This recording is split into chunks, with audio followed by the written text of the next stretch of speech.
What is going to come of this place, right? You might be looking at these protests in Hong Kong and think, all right, that's so far on the other side of the earth, so not on our side of the earth, so not us here. Dr. Ben Carson says you might want to listen up and you might want to pay attention because whatever's going on there could be an issue here. What do you mean, Doctor? Explain. Well, you know, the people in Hong Kong have had 17 years now, which they've been under the control of Beijing, and promises were made to them that they'd be able to keep their independence. And they were also promised that in 2017 they could have independent elections for their leaders. And more recently, Beijing has indicated that they could have those elections, but the people running for election would have to be sanctioned by Beijing. So obviously the people are starting to say, wait a minute, what's happening to our freedom? And that causes an enormous amount of anxiety.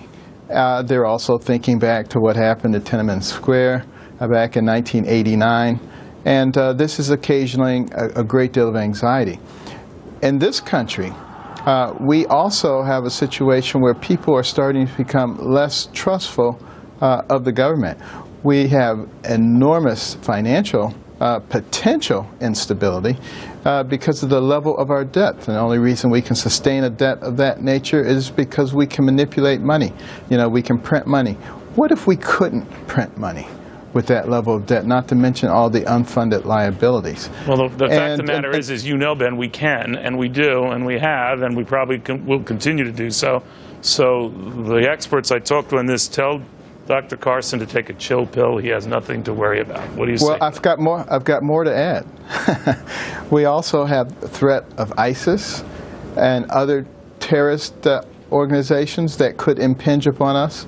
We have, you know, the capability of Iran to develop nuclear weapons. We have instability going on in the Western Pacific with the expansionism of China. We have Putin's threats.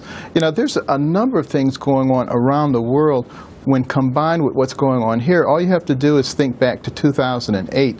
And 6 months before the financial crisis, right?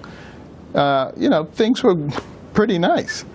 So it doesn't take very long. Well, are you saying that we're going to experience something like that again? I mean, a meltdown type of an event. I mean, we start out the show, Doctor, talking about, you know, it is October after all, a month famous for some of the most, you know, scary stock market slides in history. Are you looking at that? I sure hope not.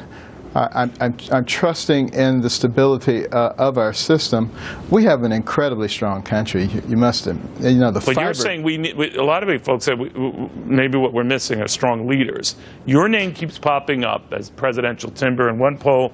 Actually, you're well into double digits, over 20% here, and it's raising maybe a growing interest in you as a prospective candidate. Are you? Perspective, that's a correct word, yes, perspective. Well, when you look at numbers like that, you know, a few years ago, Doctor, outside of those in the medical community where you were widely respected and still are, most folks didn't know you. I mean, you're right up there with top presidential timber names. What do you think? Well, I think people are starting to recognize that maybe the qualification for leadership is not many years in political office. Many years in political office, if that were the qualification, I think there are a number of people that we could put on the table and you'd say, are you kidding me? I wouldn't want them. You know, what we really need is wisdom, the ability to amalgamate a lot of information from a lot of experts and make wise decisions. And most importantly, we need to recognize that this is a country in which the government is supposed to conform to the will of the people. You're running. And not vice I think versa. you're running. I think you're running for office now. You're just laying the groundwork as we speak. Well, you could be right. All right. Well, I'm watching closely, Doctor. Ben Carson, it's always a pleasure, sir. I appreciate it. My pleasure. Thank you.